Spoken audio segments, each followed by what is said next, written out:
Good-looking man, huh? Very good.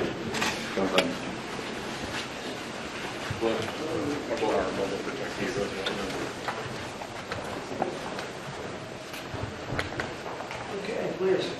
Let me help you with that. That's pretty heavy. Okay, good. 감사합니다.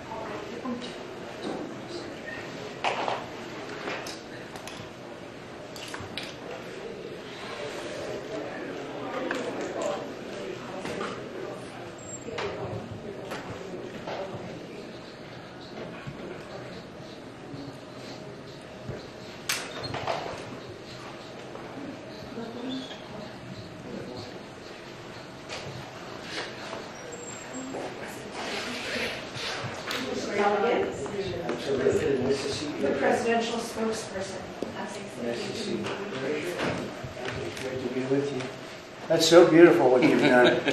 아주 아름답게 쓰셨습니다. So this is a very hard language to learn, I would imagine. 굉장히 배우기 어려운 언어죠, 한국어가. It's so incredible. But I was saying to learn that would be very difficult. Right? Which do you think is more accurate? Would you say English or would you say your language?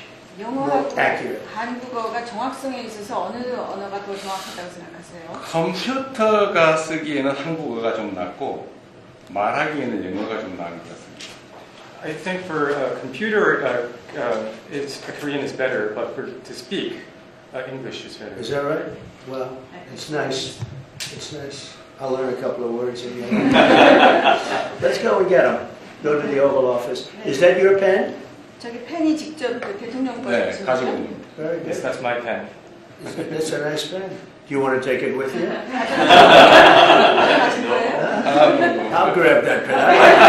You know what I like? The writing is beautiful. The thickness. 네, 굉장히 이 두께가 굉장히 아름답게. Grab that pen from me. That's going to 제가 be 받아드리겠습니다. That's beautiful.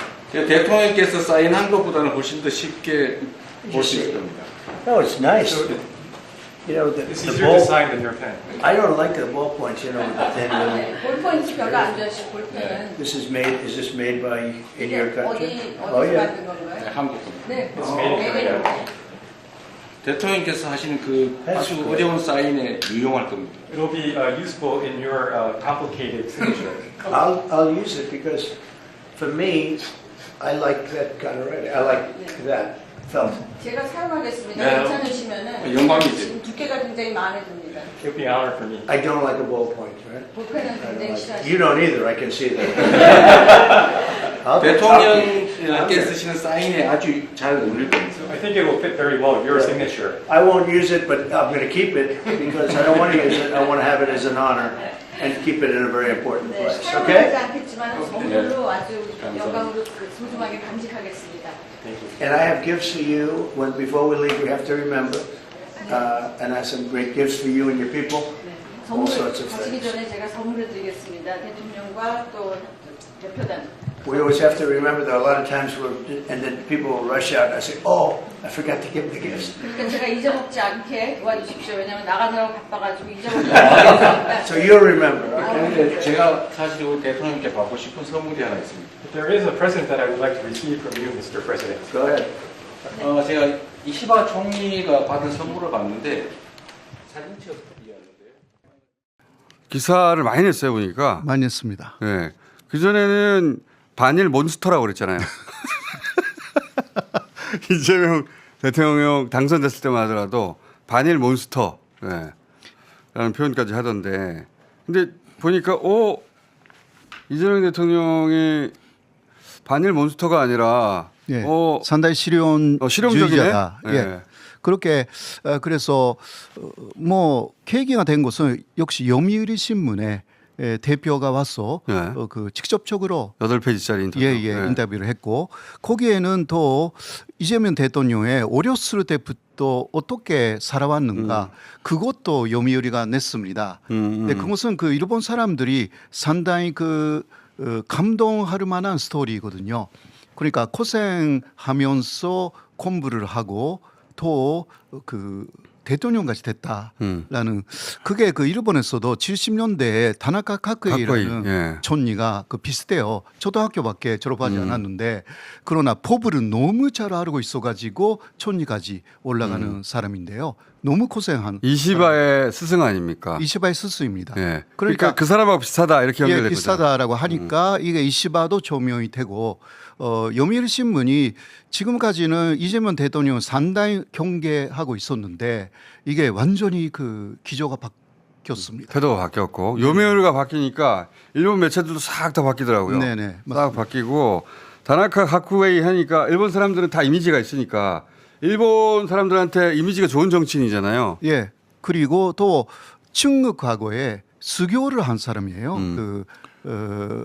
거기 다나카 가쿠에이가 그런 면에서도 그 이시바도 계속 친준파이고요. 이재명 대통령도 중국하고 미국 사이를 잘 균형 있게 그 잡아가려고 하지 않습니까? 이런 면에서 모든 면에서 이시바하고 맞는 대통령이다. 그러니까. 이런 식으로 좀 프레임을 오히려 만들어줬어요. 죽이 잘 맞을 것 같아.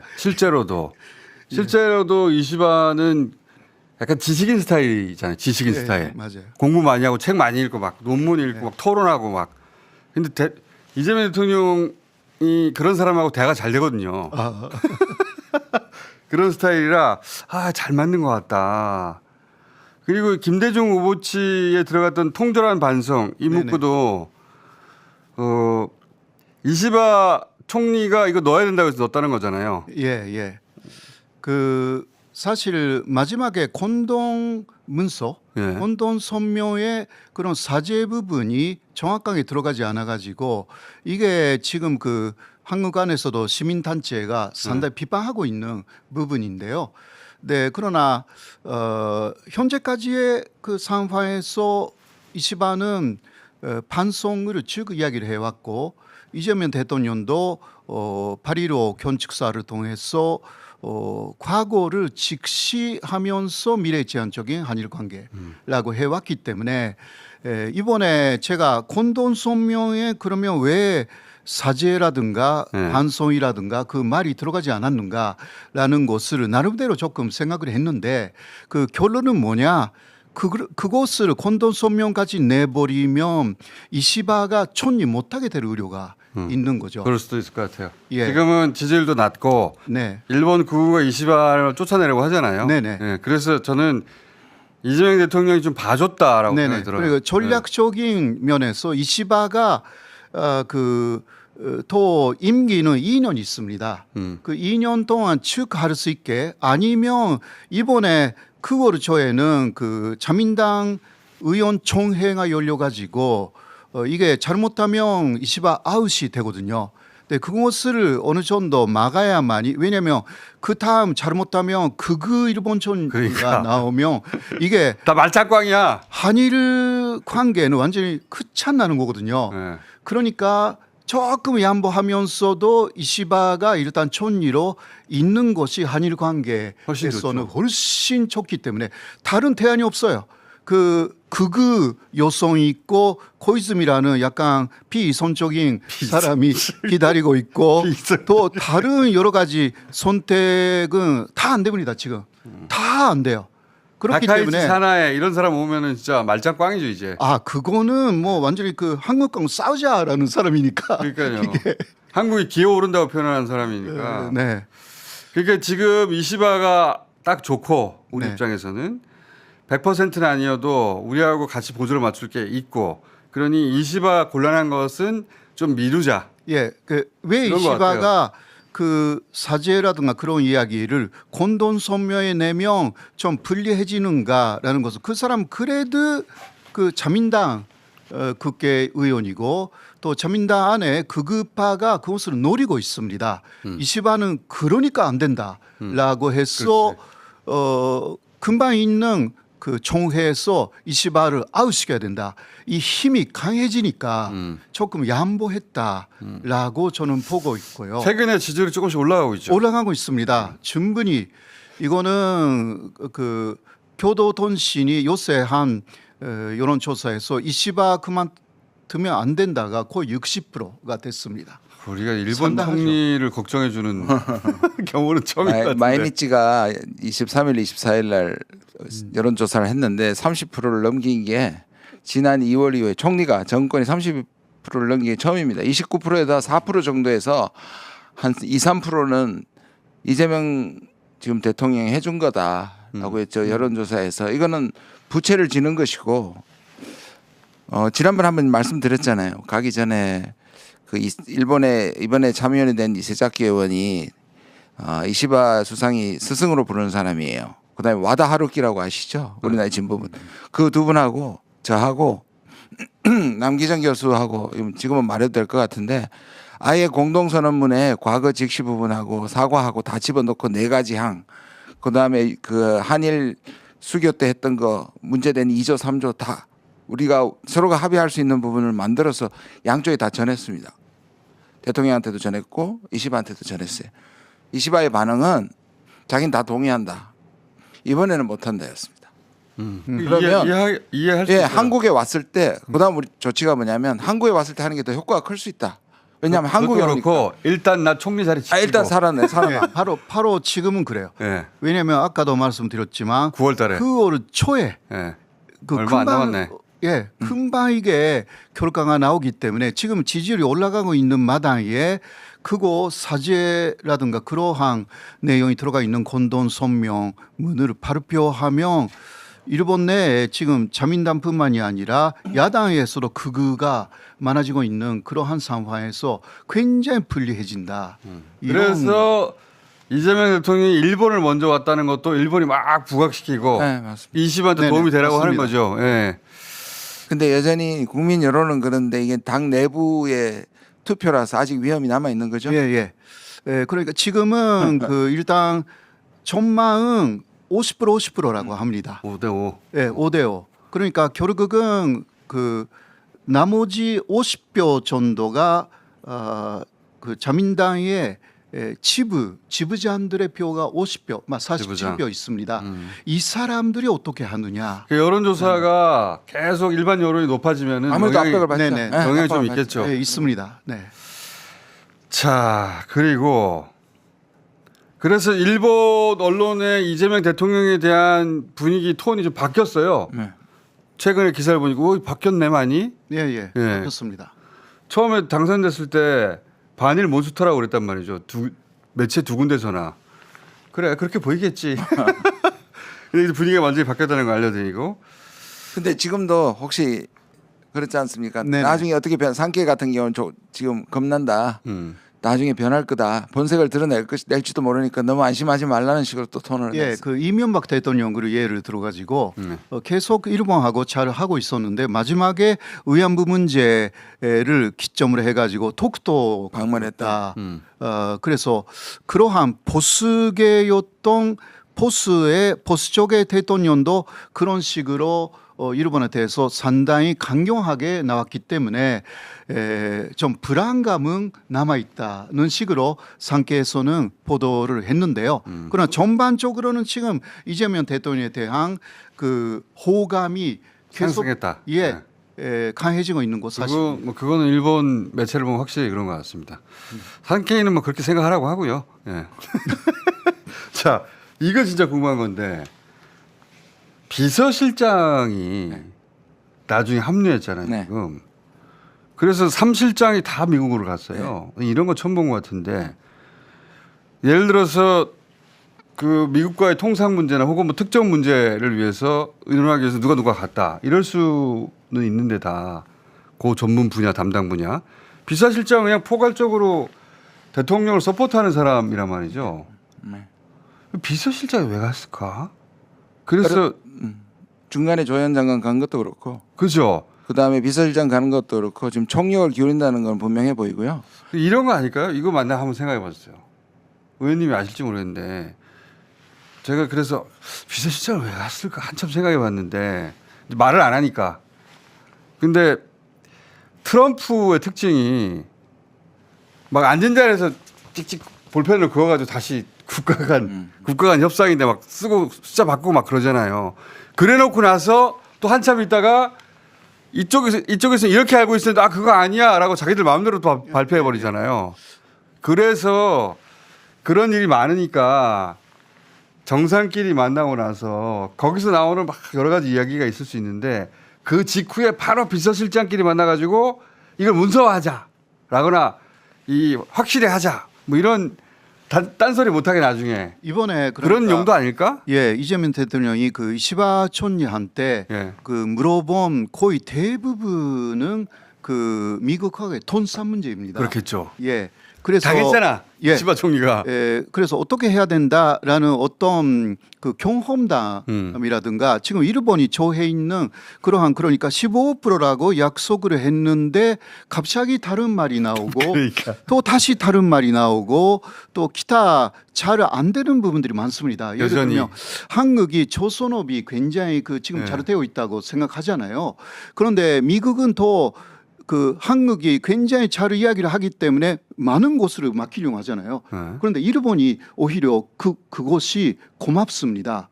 일본은요. 미국은 일본에 대해서도 조선업을 많이 그 한국과 같이 하라고 이야기하고 있는데 조선업체 일본의 조선업체는 우리는 하지 않을 않겠다. 것이다. 말하고 있습니다. 일본 정부는 하라고 하고 있는데 현장에서는 그게 너무 돈이 들어가고 5년 10년으로 그 미국의 조선업을 재건하기는 어렵다. 그런 식으로 말하고 있고 그 경우는 그 일본의 업체만 손해를 볼 것이다. 그러니까 상당히 한국이 다 가져가면 좋다. 일본은. 오히려 그 한국이 잘 해주시면 좋겠다. 사실 그 한국의 조선업이 일본의 조선업보다 훨씬 선진화가 되어 있는 것 사실입니다. 그러니까 잘 하실 수 있다. 오히려 이러한 부분도 일본이 한국에 조금 고마워해야 되는 부분이 좀 있습니다. 그 부담은 우리가 지기가 어려운데 예, 한국이 다 해준다고 하겠다면은 우리는 줬어. 이렇게 역할 분담이 된다고 생각하니까. 네. 전부터 복귀를 해보면 네. 우리는 원래부터 패키지였잖아요. 다시 말해서 안보하고 지금 크게 보면 안보 경제잖아요. 네. 근데 통상 때 우리가 안보를 갖고 가서 좀 우리가 이쪽에서 들어주면서 통상 압박을 좀 줄이려고 했는데 미국이 거절을 했잖아요. 네. 미국 거절했습니다. 분리하겠다고. 그래서 통상 일단락 됐는데 그게 러터닉과 베센트가 주로 했고요. 네. 근데 지금 루비오가 등장하면서 루비오는 모자를 2개 쓰고 있습니다. 지금 안보실장이랑 국무장관 다시 말해서 위성락과 조연을 지금 같이 하고 있는 거예요. 근데 뭐까지 건드리냐면 이 사람이 관세까지 지금 건드리고 있는 거예요. 그리고 이 두 파 사이에 엄청난 경쟁심이에요. 그래서 지금 루비오가 어마어마하게 강경하게 한국을 압박하고 있고 예를 들자면 정확하게는 모르나 제 짐작에는 이거 제대로 안 들어주면 동맹이 현대화라든지 이런 거 안 들어주면 대북 관계도 안 된다. 그다음에 관세도 새로 하겠다. 그러면 지금 또 한 사람이 그래서 지금 수전 와일리가 굉장히 영향을 끼치니 비서실장. 그러니까 저는 우리 비서실장이 같다고 생각합니다. 그게 비서실장 때 비서실장을 만나라고 하는 거잖아요 지금. 그러니까 그죠? 지금 워낙에 전방위적으로 압박이 들어오니 한 사람 한 사람 만나가지고 전하는 게 중요하고 진짜 중요한 건 뭐냐면 이 루비오의 거의 이런 강경책을 트럼프가 추인했는가의 문제입니다. 예를 들자면 북미 문제나 이런 것들은 동맹 현대나 트럼프 관심 없거든요. 그렇죠. 그러니까 슬쩍 집어넣는데 우리 대통령이 할 일은 트럼프를 설득시켜가지고 루비오를 잠재워야 돼요. 그렇지. 안 그러면 우리 엄청 당하고 옵니다. 저는 그래서 이번에는 오히려 트럼프는 관심 없지만 그게 자기가 관심 있는 사안에 압박이 될 거라고 생각하면 내버려두겠죠. 내버려둡니다. 그렇죠. 그럼 마지막에 봐주기도 하고 또 더 하기도 하고 그런데 그래서 이번에는 마치 우리가 싱가포르나 저기 어디죠? 하노이처럼 네. 그때까지도 아무것도 결정이 안 돼서 보통은 다 결정되고 난 다음에 도장 찍고 가는 세리머니인데 지금 한국 대통령하고 미국 대통령도 도장 찍는 거에서 끝나지 않고 결판이 날 수 있습니다. 그 자리에 새로운 게 나올 수도 네. 있고 했던 얘기 다 뒤집을 수도 네. 있고 숫자도 바뀔 수도 있으니까 그러니까 이제 그 모든 진영이 다 가가지고 각계격파를 최대한 해보겠다는 거고. 맞습니다. 총력전을 하고 있는 것 같습니다. 흥미진진해요. 그러니까 동맹의 현대화라는 부분에서 그 이번에 한일 정상회담에서 거기에 중국에 대한 대응 네. 이게 나올까봐 약간 걱정했거든요. 그러나 북한에 대한 대응만으로 그러니까 상식적인 수준에서 끝났단 말이에요. 네, 그러나 이시바 정권의 기본적인 기조는 중국에 대한 내용도 있습니다. 예, 네, 그것을 이시바 정권에서 빼준 거예요, 사실상 한국을 위해서. 그렇게 볼 수가 있거든요. 그러나 미국에 가면 이거 더 크게 나올 수가 있습니다.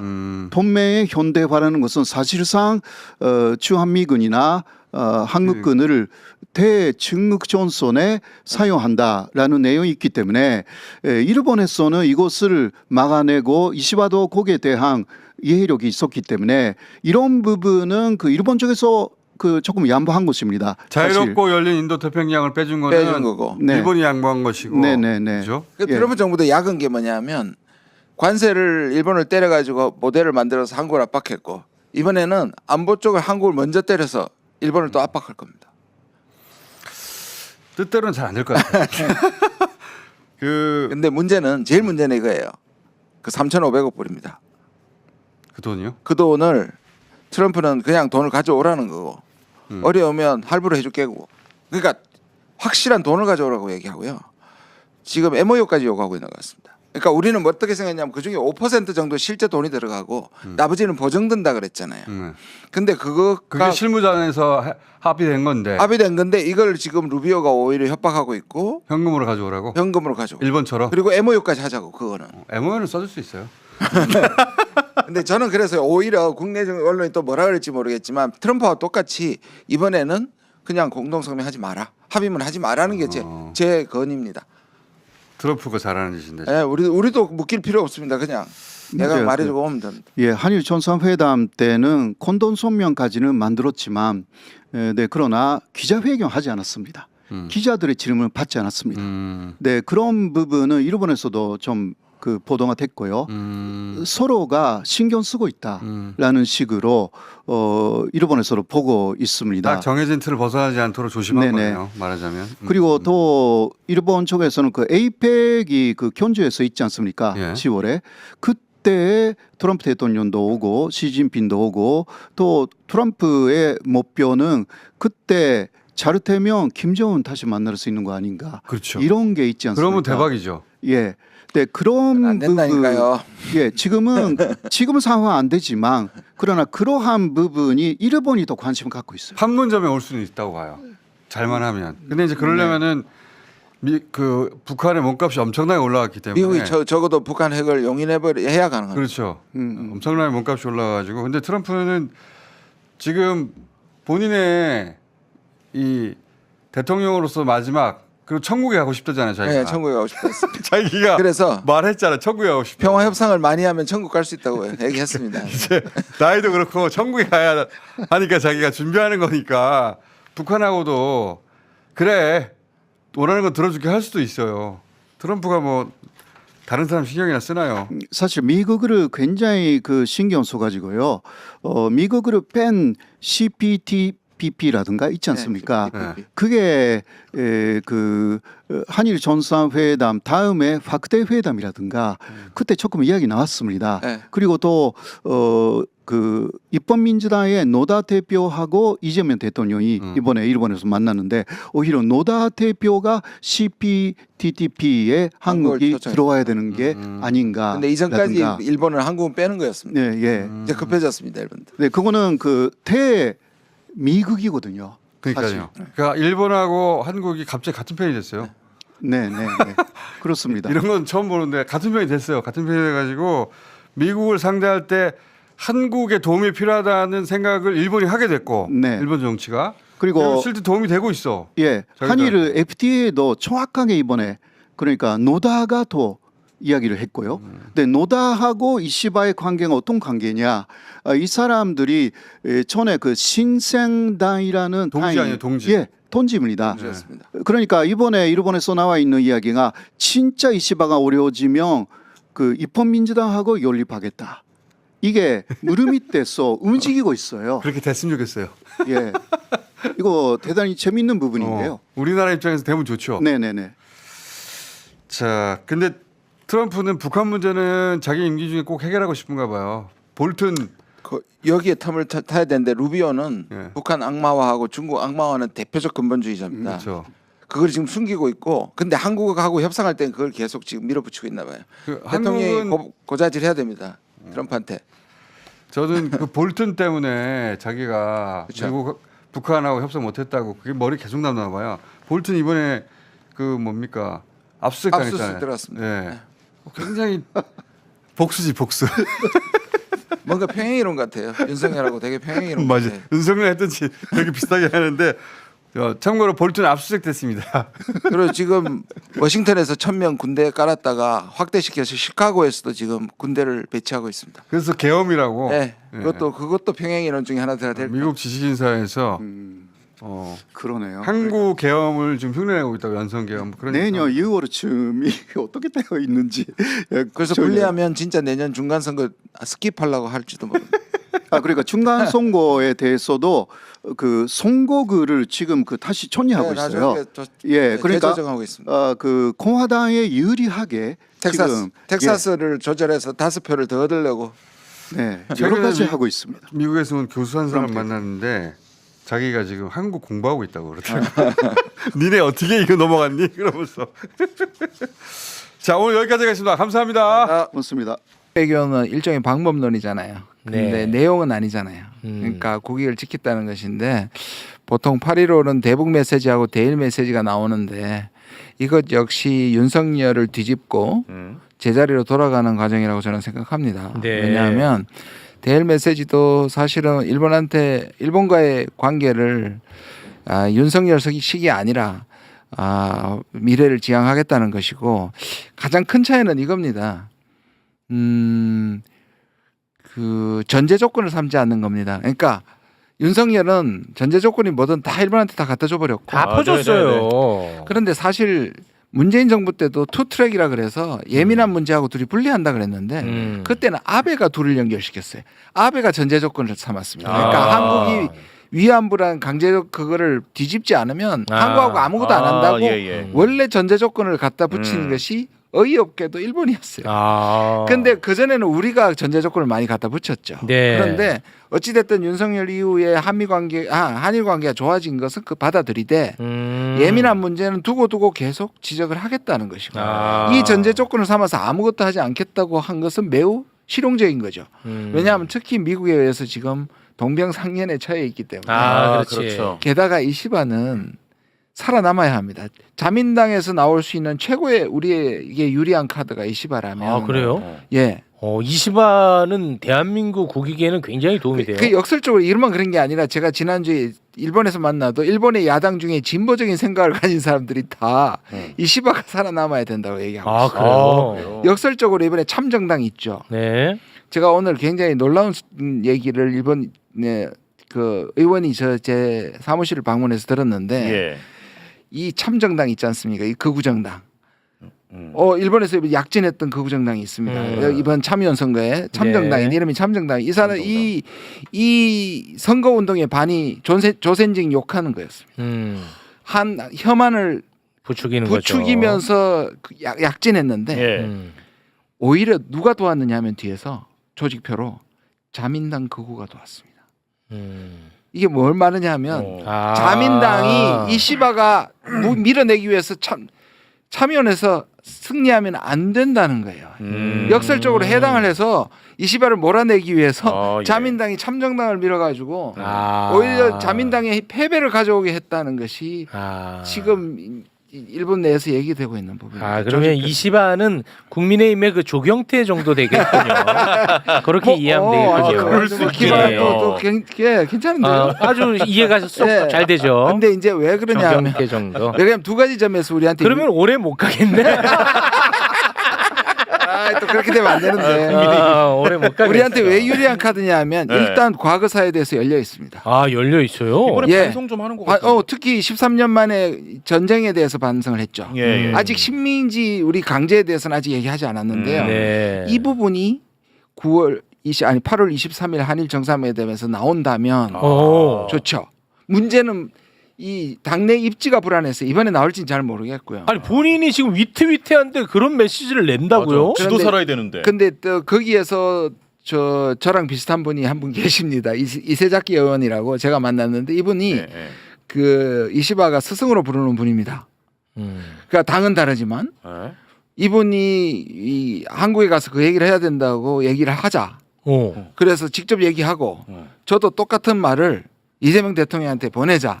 그래서 한번 만들어 보자 하고 했었습니다. 근데 그런데 그 이시바의 대답을 처음 여기서 얘기하는데 충분히 알고 있다. 그리고 그에 대한 용의까지도 있지만 지금 말씀하신 것처럼 이게 나가면 안 되잖아요. 그 한 방에 그냥 날아가면 안 되잖아요. 지금 내코가 적자다. 입지가 불안한데 그래도 왜냐하면 갓나오토 다마라든지 무라야마라든지 고노다모가 예. 실질적으로 일본 정부에 나온 공식이니 이 자체를 두리뭉실하게라도 그 부분을 한번 얘기하는 게 좋을 거다. 그래서 이번에 되면 대성공이고 아니면 다시 한국에 초청했을 때 좀 입지가 조금 안정됐을 때 와서 선언하면 한일 관계에 획기적으로 좋아질 거다라는 얘기를 지금 저도 뒤에서 노력하고 있습니다. 살면서 일본 총리를 걱정하는 그러니까 처음인 것 같습니다. 그러니까 지지율 떨어지면 야 이거 아주 저도 감당이 안 되는 새로운 경험입니다. 근데 실제로 자민당보다 약간 높아요. 그러니까 자민당 지지도보다 20%가 더 높아요? 조금 더 높아요. 그렇습니까? 그럼 조금씩 더 올라가고 있어요. 올라갑니까? 그리고 이번에 역설적으로 이재명 대통령이 감싸면서 만나주는 자체가 지지율을 끌어줘서 우리 대통령이 우리 이시바의 이 정권을 안정시키는 데 조금 기여할 수 있는 회담이 될 수도 있습니다. 그러니까 우리가 도움을 주는 거예요. 부채를 지는 거죠. 이시바가. 그러니까 한일 정상회담이 잘 성공하면 그럼 예를 들어서 이시바에게 도움이 된다면 우리는 뭔가를 줘야 된다는 거잖아요. 아니요. 만나는 자체도 조금은 도움이 되는 것 같습니다. 그것도 도움이 좀 그렇습니다. 됩니까? 지금 이재명 정부의 외교가 실용 외교를 표방하고 있고요. 네. 이건 방금 김 의원이 말씀하신 대로 수단입니다. 그런데 실용 외교가 목표로 하는 것 중에 몇 개 있는데 그 중에 하나가 한반도 평화거든요.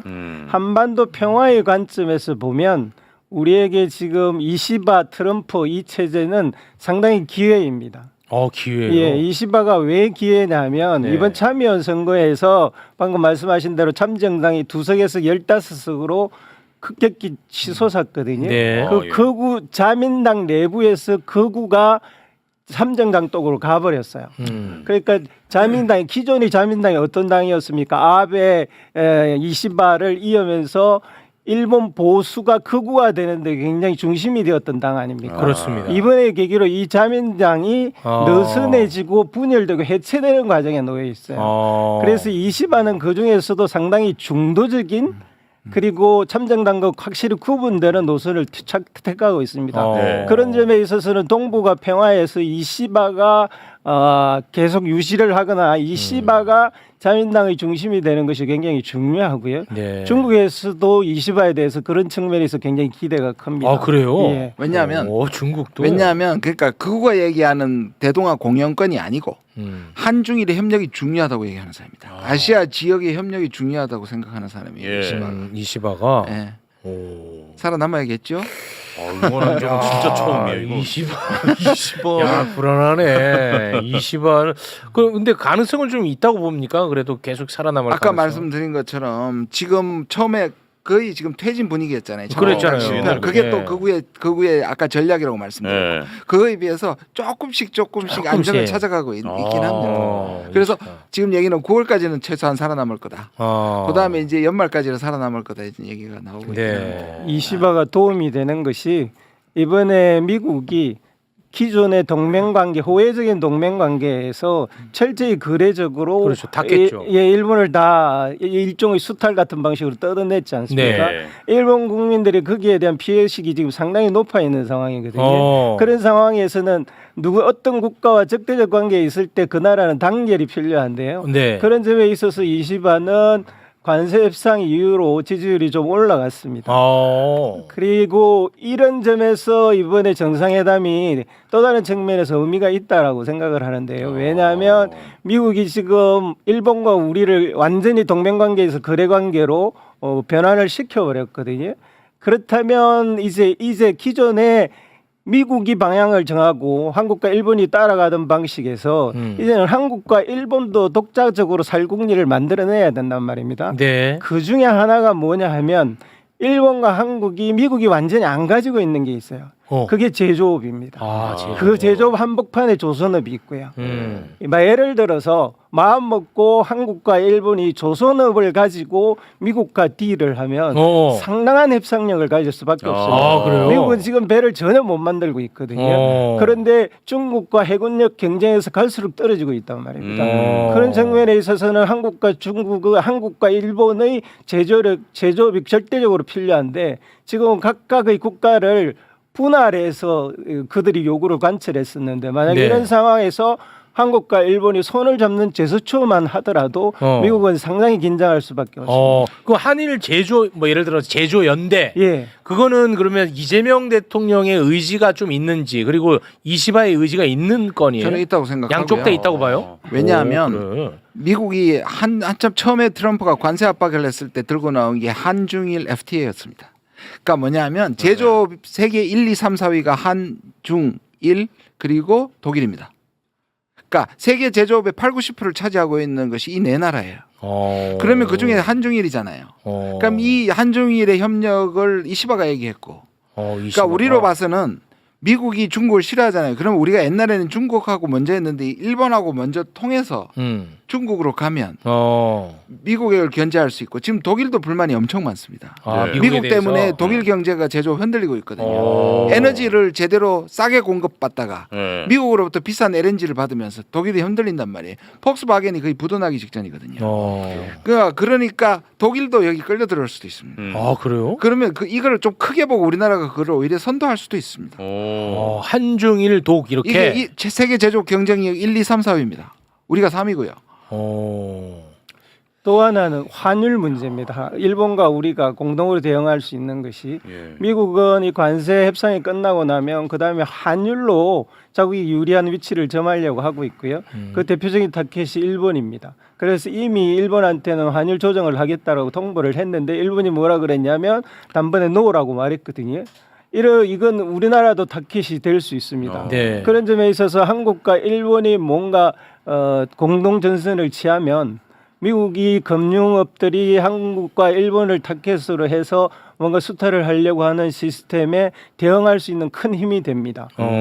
이미 일본은 대응하기 시작을 했어요. 네. 그런 점에 있어서는 우리가 이전에 일본과 우리는 미국 중심으로 군사 협력만 생각했기 때문에 일본이 우리의 적이었지. 그 이외에 지금 전혀 새로운 판이 열리고 있는 이 판에서는 미국이 거래적 관계에 공동으로 대응할 수 있는 하나의 이국 국가로서 역할을 충분히 할 수 있는 기회를 노려야 됩니다. 이 완전히 그 새로운 질서가 확립되는 판이 바뀌고 있는 겁니다. 실제로 이 판을 바뀌게 만드는 게 실제로는 미국이잖아요. 그 트럼프지. 미국이 계속 신뢰를 잃고 약속을 어기고 동맹들을 괴롭히니 자연적으로 이렇게 만들어지는 거예요. 예.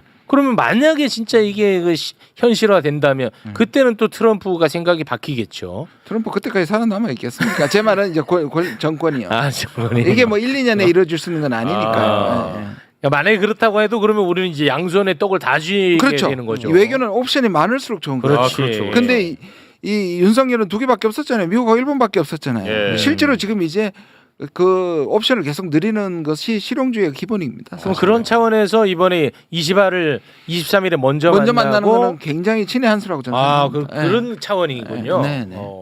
그리고 일본이 그러면 그 트럼프는 기분 나빠하지는 않아요? 근데 지금은 기분 나빠할 게 남아 있죠. 뭐냐면 아까 그것도 있고요. 근데 일본이 결정적으로 갖고 있는 게 또 채권이에요. 중국과 함께 일본이 갖고 일본민 마음만 먹으면 채권 시장을 풀어버리면 지난번에 중국이 채권 풀으면서 꼼짝을 못했잖아요. 세계에서 채권 보유국이 미국 채권 보유국 1, 2위가 또 일본이에요. 아, 일본이에요. 그 장점이 있고요. 네. 그다음에 미국이 일본을 지금 계속 괴롭히는 것 중에 하나가 바로 그겁니다. 우리하고 지금 같이 공동 정선해야 되는 게 투자금. 투자액을 우리는 3,500억 불, 일본은 5,500억 불이잖아요. 네네. 트럼프가 상상하는 거는 뭐냐면 그만큼 돈을 갖다 넣으라는 게 자기 책상에 5,500억 불하고 3,500억 갖다 놓으면 이 돈 가지고 자기가 투자하고 남으면 10%만 떼줄게. 이게 트럼프가 그렇습니다. 생각하는 투자인데 네. 일본하고 한국에서 그게 아니라고 얘기하거든요. 네. 기업들한테 물어봐야 하고 기업들의 투자를 가지고 우리는 보정해 준다. 근데 일본은 지금 관세도 얻어맞고 관세도 2.5% 그러니까. 더 얻어맞은 데다가 이 투자금 때문에 괴로워하기 때문에 이 투자금을 한국과 유럽과 일본이 공조해서 트럼프 방식대로 안 되도록 사실 공조를 해야 될 이 분야입니다. 혹자들은 우리나라 과연 미국과 중국 그와 같은 강대국을 상대로 그런 패를 누릴 수 있을 것이냐라고 생각을 하는데 네. 대표적인 네 가지 싱가포르를 예를 들 수 있는데요. 싱가포르이 이 미국의 거의 무역 흑자국 중에서 거의 유일하게 관세를 10% 받은 국가입니다. 그 이유는 미국도 중국도 싱가포르를 함부로 대할 수 없는 지정학적 위치부터 중립적인 스탠스를 취하고 있어요. 예. 사실 싱가포르의 종합국력은 우리보다 한참 떨어지거든요. 우리도 지정학적으로 싱가포르 못지않은 지정학적 위치를 가지고 있고요. 그렇죠. 전략적으로 그렇습니다. 네. 따라서 우리 자꾸 트럼프 신기를 맞추는 데만 급급하는데 트럼프 신기보다도 훨씬 더 중요한 것은 예. 근본적으로 그 국가가 가지고 있는 자국의 힘에 대한 신뢰예요. 우리는 어느 국가보다도 뛰어나게 가지고 있는 게 뭐냐 하면 지도자들 중심으로 60% 이상의 국민들이 지지율을 가지고 있는 나라가 거의 없습니다. 지금. 싱가포르가 그래요. 싱가포르는 거의 80% 정도 되거든요. 그래요? 정부가 결정하면 온 나라가 뚫뚫 뭉쳐갖고 네. 대응을 하기 때문에 싱가포르 같은 국가는 함부로 대하기가 힘들어요. 아 그래요. 예. 아니 그럼 그런 한미 게 정상회담까지는 우리 이재명 대통령 싫어하더라도 그래요, 그 지지율 그래요. 좀 올립시다. 힘을 좀 실어 줍시다. 아니, 그러니까 국익을 위해서 예. 내가 뭘 선동하는 게 아니라 국익을 위해서 한번 합시다 좀. 지금 외교 중요하니까. 저는 두 손뼉이 마주쳐야 되는데요. 네. 하나는 국민이 그렇게 밀어줄 그래, 것이고요. 밀어줘. 그다음에 지도자가 한번 쉽게 표현하면 땡깡을 부려봐야 합니다. 그러니까 뭐냐 하면 이게 트럼프에 대해서. 그러니까 트럼프에 대해서 맞서봐야 그 국민이 지지를 할 거 아닙니까? 근데 지나치게 지금까지 관료들의 이런 일종의 관성 때문에 네. 미국이 원하는 걸 압박으로만 생각하고 지금 말씀하신 것처럼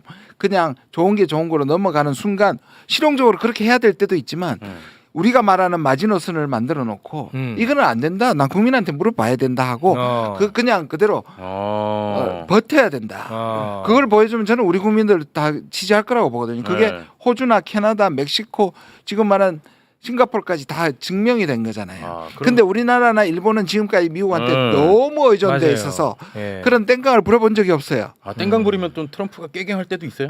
지금 그런 경우가 보이니까요. 아. 그거를 트럼프가 그러리라고 생각하지 말고 국민들이 아. 힘을 받기 위해서 한번 그 여론이 근데 뒷받침돼야 돼. 그렇죠.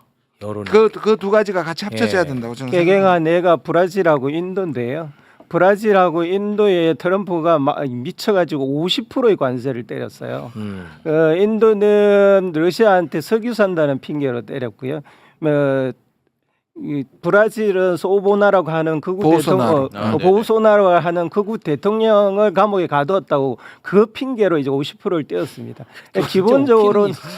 기본적으로는 이 두 국가를 미국 편으로 만들기 위한 전략으로 때렸는데요. 아하. 네. 문제는 두 나라가 다 필요 없어 50% 때려. 그리고 다른 행보를 지금 하고 있습니다.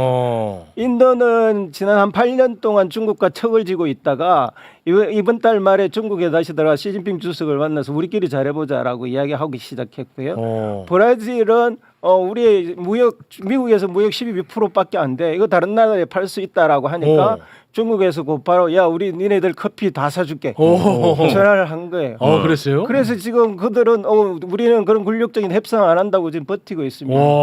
그렇게 되니까 어떻게 미국이 더 다급해진 거예요. 미국의 커피의 80%가 브라질에서 들어옵니다. 아 그래요. 또 그래. 이제 미국 식혜 마셔. 우리 이때 또 빈틈 노리는 겁니다. 네. 항상 국익 위주로 가는 거야. 우리는. 네. 알겠습니다. 이거 자 신기하네. 그러면은 23일에는 이제 한일 정상회담이 있고 25일에는 이재명 대통령이 워싱턴으로 날아가는데 예. 거기서 트럼프가 뭐 예를 들어서 어떤 괴롭힘 카드를 내놓을 수 있어요? 일단 아젠다는 세 가지로 모아집니다. 하나는 이제 관세 협상에 대해서 어떻게 할 것인가, 더 좋을 것인가, 그러니까 더 우리의 목을 왜냐하면 이제 해석이 다른 부분, 네. 더 해댈 것이냐, 아니면 오히려 트럼프는 저는 두 번째 가능성도 있다고 보는데 자기가 잘했다고 했잖아요. 그러면 이거 잘했다고 그냥 얼버무리고 갈 가능성도 매우 있다. 아. 저는 뭐 일각에서 뭐 디테일 해가지고 미국 쪽으로 다시 한다. 제가 보기엔 그거보다는 트럼프 한 번 더 자랑하고 갈 거다. 아. 오히려 그쪽을 주목해줬으면 좋겠고 아, 예. 두 번째는 이제 안보 압박이에요. 안보. 왜냐하면 지난번에 우리 위성락 안보실장하고는 패키지들로 가져가서 안보와 경제를 같이 하려고 했는데 미국이 거절했습니다.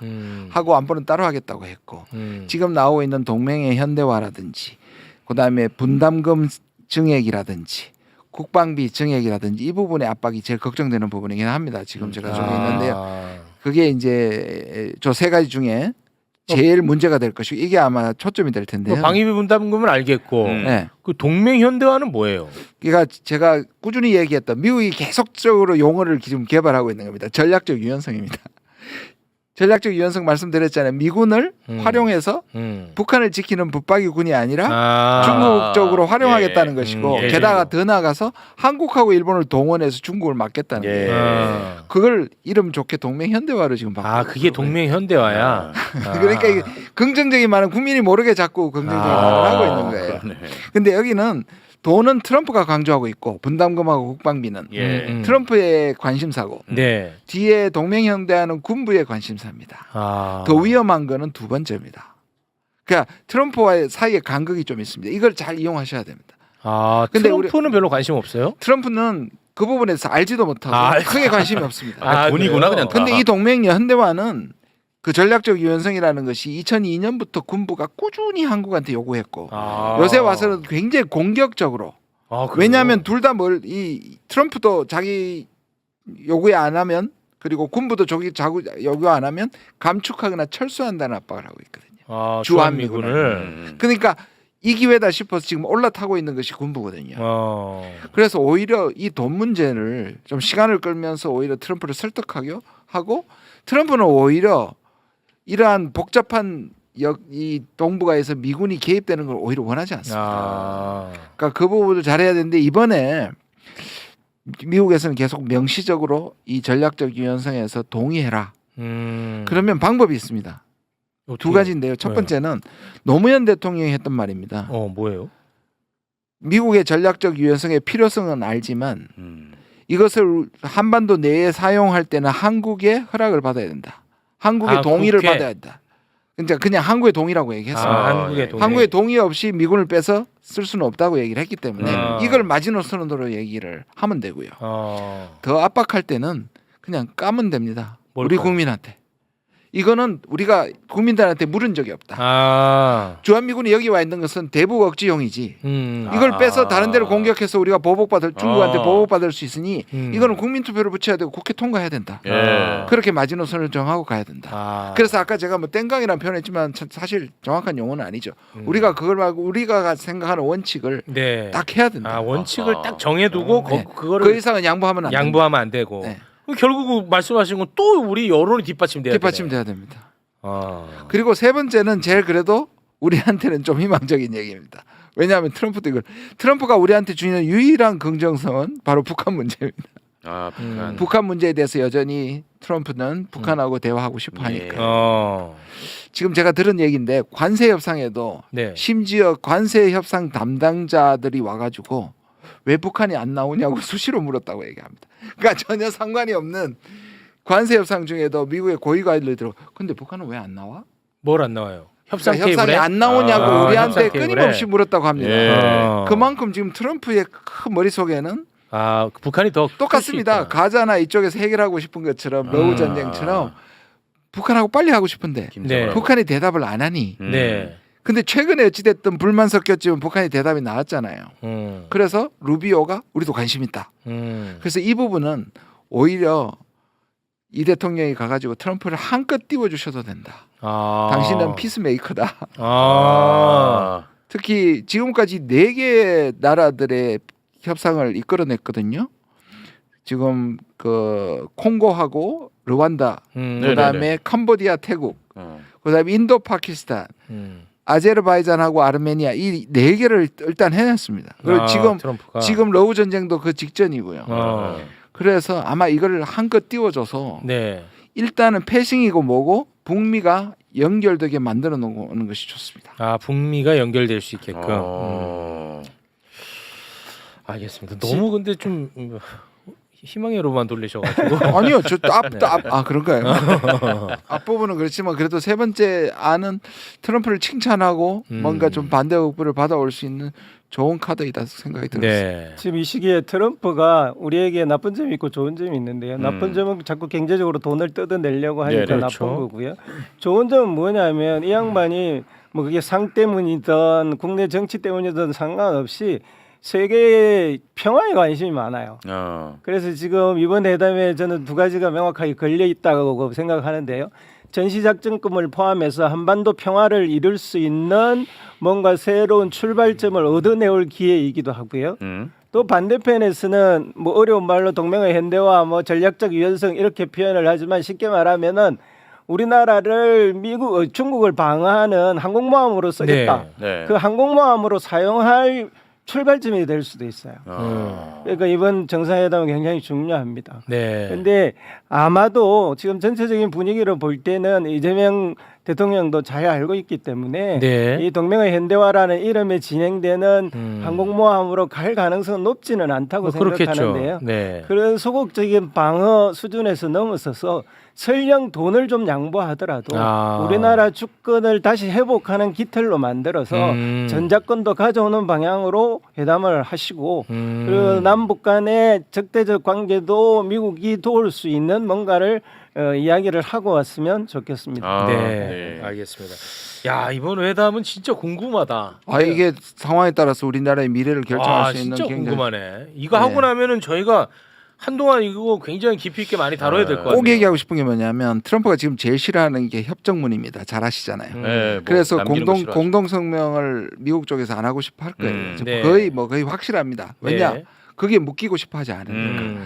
이분은 그냥 그 트루스 소셜에 그냥 SNS에서 올려보고 싶어 하고 네. 지금까지 협정 안 하잖아요. 그냥 일본 사인펜을 확 치고 오자로 바꾸는 걸 좋아하잖아. 그래서 공동 성명이 안 나올 수도 있는데 아마 국내 또 보수 언론들이 그것도 못했다고 욕할 뭐 거예요. 그렇겠죠. 그런데 이것도 실용적으로 생각해야 되는 게 뭐냐면 미국이 트럼프가 안 묶이는 건 우리도 안 묶이는 거예요.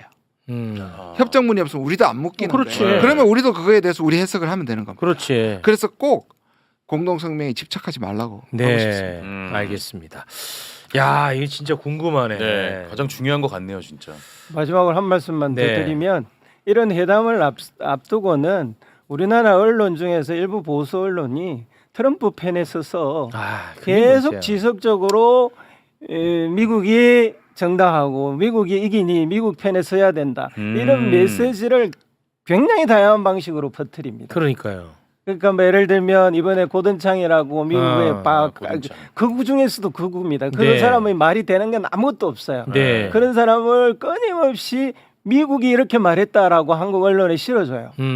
저런 일들이 지속적으로 벌어지고 있습니다. 그래서 이게 트럼프 생각이고 이게 미국이기 때문에 반미주의자인 이재명 대통령은 미국에 가서 틀림없이 실패하고 돌아올 거야. 한미동맹을 망칠 돼. 거다. 네. 저기 있지 않습니까? 이런 이야기를 계속 하는 이게 거예요. 고든창이 더 힐이라는 것에 기고한 건데 의미 없어. 한국의 반미 대통령이 워싱턴에 온다. 이 의미 없다고. 너가 대한민국을 대표하냐? 너가? 너보다 또 아니죠. 너보다 또 더 이상해. 말이 안 되는 거고. 그래서 이 대한민국 이 매국 언론이 이 문제 결국은 여론에도 영향을 끼칠 거고 대통령실도 영향을 안 받을 수 없을 겁니다. 게다가 미국이 이걸 모르겠습니까? 미국도 활용할 거 미국이 아니에요. 활용할 거 그렇죠. 아닙니까? 그럼. 그러니까 이게 협상에 그걸 불리하게 만드는 매국 짓입니다. 그러니까 네. 우리나라에 도움이 되는 게 하나도 없는데. 결국은 여론, 건강한 여론이 뒷받침되면은 대한민국 정부도 당당하게 협상에 임할 수 있는 겁니다. 그런 역할, 여론 형성에 역할을 해주셔야 돼요, 두 분이. 네, 그런 점에서 이 최욱 씨의 역할도 큽니다. 협상에 나가는 좀 잘하십시오. 역고 협상에 나가는 협상팀의 대통령한테 반미주의자 이런 딱지를 붙이고 협상에 임하라 그러면 맞아요. 뭐 하는 짓입니까? 그거는 도대체 어느 나라 국민인지 맞습니다. 생각을 해봐야 됩니다. 네, 알겠습니다. 자, 그럼 두 분과는 여기서 인사를 나누고요. 오늘 3부 또 큰 거 옵니다, 네, 여러분. 큰 거 옵니다. 진짜 3부 큰 거니까요. 3부 꼭 함께해 주시기 바라겠습니다. 함께해 주신 두 분 대단히 고맙습니다. 감사합니다.